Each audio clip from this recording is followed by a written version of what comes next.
Hi everybody, Adam again. This is our second episode on Reline Equipment Hire. That's our YouTube platform, and our second episode is all about downstream shots. We're talking about downstream conventional shots now.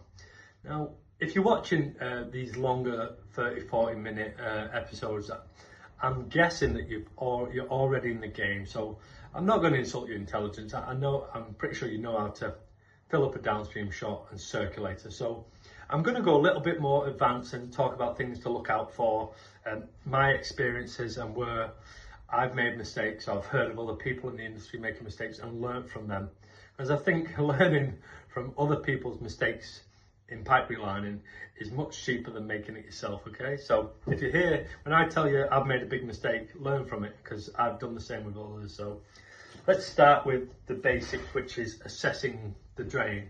So we're just talking shoot your liner and shoot your cali. What we're looking for when we camera the drain initially. The big one is number of bends and where these bends are. If you're seeing multiple 90s backed up against each other, the liner will go, but the cali may not want to go. So if you've got, I really start to not panic but prick my ears up when I see two 90s backed up against each other, or 3 or 4 90s. I'm starting to think, hey, we should be possibly doing a dig up at the downstream end and making this shot pit to pit. Because when you make it pit to pit, your risk is not zero, but as close as we can get to zero. So yeah, number of bends. And another thing that the next thing I'd say that catches a lot of plumbers out when they're scoping these jobs out is they miss transitions from 4 to 6 inch. A big one is the 90 degree. So it's 4 inch on the vertical, and then as it transitions, it turns to 6 inch.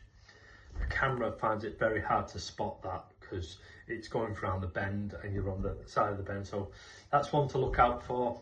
And a way you can rectify that is get a sewer diagram, go to the boundary trap and look down. If you see a 6 inch inlet at the deep connection or the boundary trap, you know you've missed a transition. And another one, it seems obvious, but in the heat of the moment you might miss it, is when you're cameraing it. If you've got a 6x4, if that inlet isn't as big as the pipe it's coming into, again, you've gone up in size and it's like, I missed it.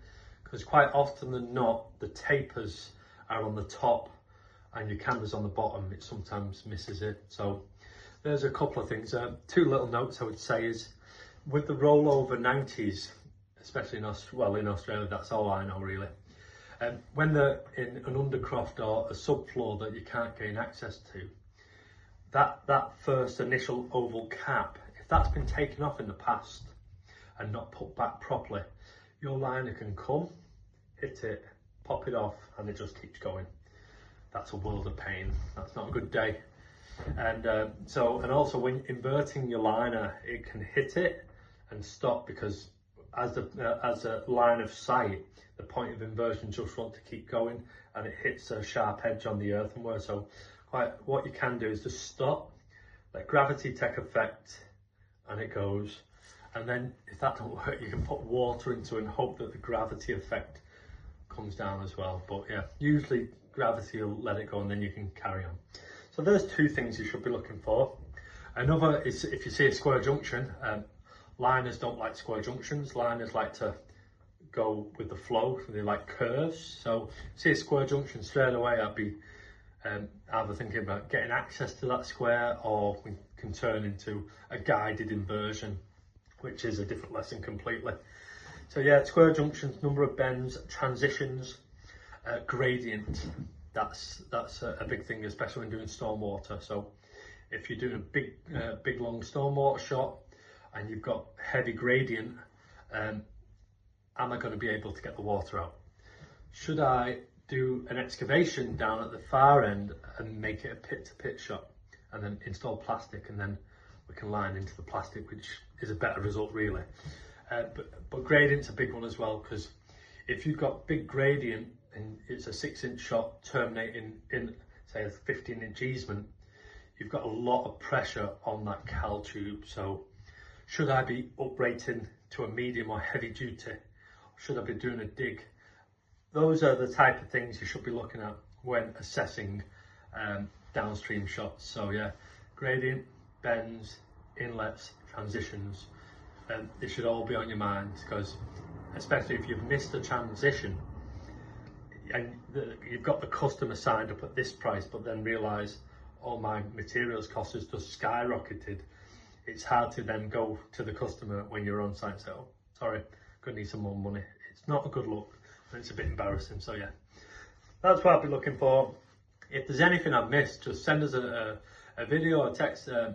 But they're, from what I can think, are the main things to look out for. So the next little bit will be getting eyes on the Cali and tricks and tips for the CCTV to make sure that our Cali has got to where it needs to go. So stay tuned and we'll go on to that. So this next bit is about blind downstream shots, and there's a few ways that we can really stack the odds in our favour to make sure that our Cali's got there. I'm just going to go through a few little things that really can mitigate your risk. If we're unsure, we just do a dig up at the downstream end. That really eliminates all risk. But sometimes if it's super deep, or it's in a road or whatever, there's certain things we can do with the camera to really make sure that our Cali has got to where it needs to be. And I'll just go through a few things I've learned in the past. Took me years to learn and realise that I can get cameras not necessarily eyes onto the Cali coming through the liner, but I can use the camera in other ways. So it is one way. So you'll have to excuse my terrible drawing. So just say, for example, we're doing a downstream shot. So we do our downstream shot and there's no camera access in the main where the Cali and the liner terminates. So, but I've got other inlets further upstream that are being lined over. So what I can do, say for example, say we're shooting from this point here and we've got an IO, a 90-degree elbow, and then liner's meant to finish here and then go into the main. Well, these two manholes are out of action. They're in an A road or whatever. But what I can do is, first little thing I can do, say if I haven't got this branch, I can station the camera down the clear out here. And I know that the Cali has got to go another, 8 meters, but there's a 90-degree bend straight after the IO. I can be shooting my Cali, and then as soon as I inflate on the IO, my person I'm with, my co-worker, says, right, inflated. I know I've got to go 7 meters with that Cali to get to the end. It's not going to get stuck in the straight, but it could get stuck on the 90. So if he says, yeah, you're inflated, and then I only go another meter, I'm like, right, I'm stuck on that 90 there. I've got a worker, slingshotter, booster pressure, and then it'll go.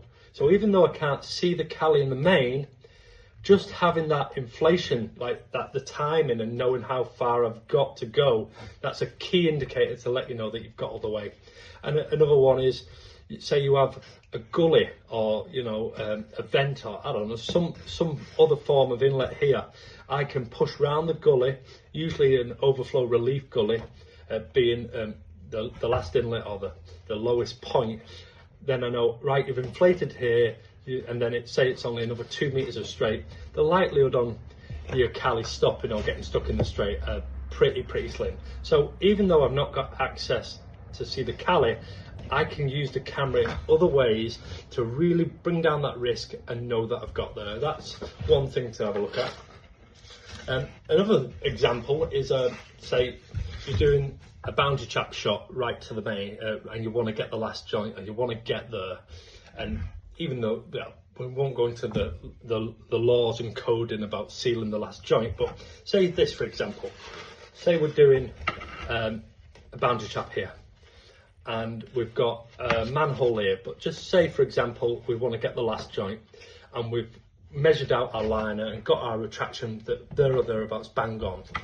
We can then chuck the camera down next door's boundary trap, with their permission of course, and get the camera stationed just upstream, so we can shoot our Cali. We can go around and say, right, okay, we're retracting. Oh, Cali's come to the end. Cali's there, we haven't gone enough. We can reel it back under low pressure, get it back, boost our pressure, and then we might get it bang on the money. So you know you've not blocked the main with your liner, which could be a long time cutting out, and we know our Cali's got there. So here's another fantastic little tip. And another one is, say for example, you haven't got this boundary trap, you've only got, say you've just got the manhole, or say you've got a boundary trap downstream of it, you can then shoot your Cali, say shoot your Cali, and if it's a 6x6 on the main, if the main stops flowing, you know your Cali's got to the end because the main's blocked off on, and if you have to carry out a bit of dye testing to really make sure.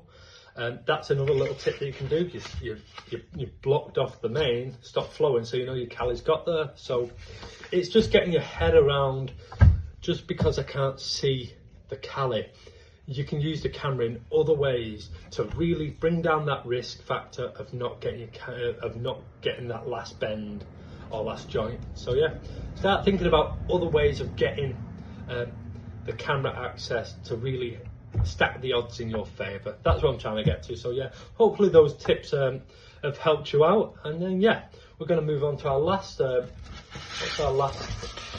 last little bit we're going to look at is pulling the Cali back on downstream shots and big blind ones. So yeah, stay tuned and we'll get to our last little bit now. Here's just a quick one for you.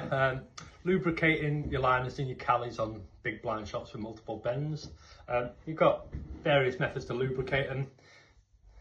Trusted and tried, tested washing up liquid. I call it Glitz. Once I get a couple of 90s in there, I move away from that. This stuff dries out a bit and it's not as good as, say, this stuff. The suppliers, the lubricant spray, this one's from RSM Liner Trigger Spray Lubricant, very good. It's great for pulling your tabbies through and stuff like that. On really super big shots, I go a bit macro and I go old school. But I use this stuff: sunflower oil, canola oil, whatever oil you want. Go to your local Coles store. You'll see them get the cheapest. Move the loose ones at the front and just grab a big box. And you've got your box to keep it. But the thing is with this, it turns your gear black. It's nasty stuff. So I'm gonna. Someone told me this. He's a big name in the industry. Scott Irwin, the owner of Network Plumbing, told me this when I very first started. If you get clear primer and a bit of Scotch-Brite, it will turn that drum brand new again and get all of that oil off. So yeah. And a quick one, when you're lubing up the Cali and you're rolling it in and your liner in, make sure the bottom valve is definitely off. Because if you're on sandstone or travertine or anything that's porous, it'll soak it up and it'll leave a big stain when you do your wash down.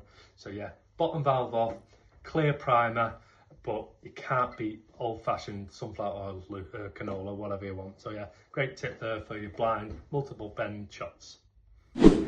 Yeah, so we're coming to the end of this one. Our last little subject that we're going to talk about is getting the Cali out on downstream shots, on how we do it, tips and tricks, and potentially new inventions or ideas. I wouldn't call it a new invention, I'd just say it's a different way of using an existing old technology. So let's go with the first one.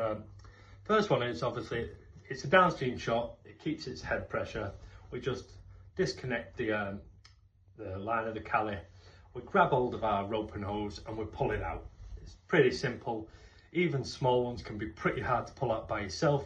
Little tricks I usually get a microfiber cloth to grab hold of the rope and hose, makes it easier. If it's a big one, get a lot of men on it, or girls, get any workers on it. When you're pulling it out, always don't pull it out at an angle like that. Pull it out in the line of the trajectory of the pipe. That's giving you your maximum pull. I've seen people pull it out at funny angles. You're losing probably 75% of your pull there straight away. So get a lot of people on it, and there should be one person who takes charge of the situation. 3, 2, 1, pull. So you're not all pulling at different times and getting frustrated with each other. But that's the first way. But talk to each other and work together when you're getting those big ones out, because it can be very hard. Second way is, I bet a lot of people already know this, but for the viewers that don't, is to reverse cycle it. What you do is you just open up the side valve. This is taking for granted that you've rolled it on nice and neat and there's no kinks in your hose. You open the side valve, pressurize your drum to say 0.7 or 0.8 using the regulator, and then all the water out of the shot will be pushed back up the rope and hose and out the side valve. And then so it drips down, or the water level gets down till it's just air. When the side valve starts to blow air out, then you know your shot's fully empty. So you can then reattach the water, put a couple of minutes of water in it. That keeps the internal pressure plump at the bottom. So it's got much less chance of xylophoning. Or you can, if you can, just roll it back under air, back onto your drum. But be wary of that because you can do damage to your fins because you're pulling so hard on it. It bulges the rope and hose, pushes your fins out and can start to scrape against the side of the drum. So just be aware of that if you do roll them back onto the drum. The next one is popping the cali. If you can get to the cali and put a hole in it, the way I do it, you've got to be careful doing this, especially with light duty cali, because if you pop it and it splits down the seam, there's no way of pressurizing that liner to get it back out. So use this one sparingly, but the way to mitigate that risk and bring it right down is when you pop it, let all the air out the drum so it's not under pressurized, it's just under its own head. Don't use a Stanley blade, use something like that, like an electrician's screwdriver on the front of a push rod, just to pop it. As soon as you pop it, then you can put the air back up. It's going to push all of that water out, and then you can roll it back. So there's a lot of ways to get the calis back on these big blind shots, not just breaking their backs and pulling them out. So yeah, there's 3 good ways. I've had this idea for a while. It's very old technology. It's not an invention, but ignore my drawing. But something like this, I want to create something like this. So it's on like a little tripod with a central roller here that would have to basically come off one side. Then we can tap the rope. We can do a few laps around and then pull it off. Then connect it back up. So essentially you've made a pulley. You've got a reduction gear here, and then one person just turns it, and that's going to then pull up out of your shot, and then obviously your hose just gets pulled off to the side. So tell me what you think about that. I've been contemplating making this for a couple of years, just never got round to it, but I reckon if it works, it's going to save a lot of people slip discs, bad backs, sore shoulders and sore hands pulling these big shots out. So that's all I have for now, really, on tips and tricks for downstream shots. If I've missed anything, or you've got something you'd like to share with the wider community in pipe relining, because like I say, I think helping each other is the best way forward. So yeah, send in your tips and tricks for downstream shots, and I'd love to credit you and share them with anybody who wants to listen. And next week is going to be on upstream shots. So yeah, hopefully tune in for that, and then yeah, have a great week and enjoy your lining, guys. Bye bye.